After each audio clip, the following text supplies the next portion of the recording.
ငါနှလုံးသားနေပျော်ရွှင်မှုအတွက်သာအရာရာဖြစ်စီခဲ့တာပါမင်းစိတ်ချအသုံးတော်ခံ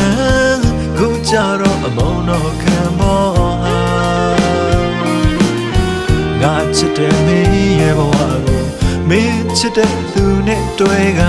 တဆုံးတိုင်းပြောစေဖို့ရငါနှလုံးသားကိုလက်ဖွဲ့လိုက်ပါသည်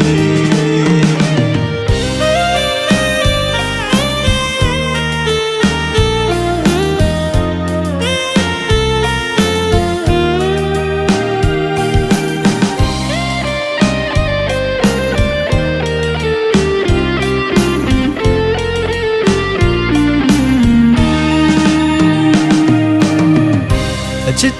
ချစ်လာပြီးမှအမုန်းကြီးမုန်းတော့အလူကြီးတပါ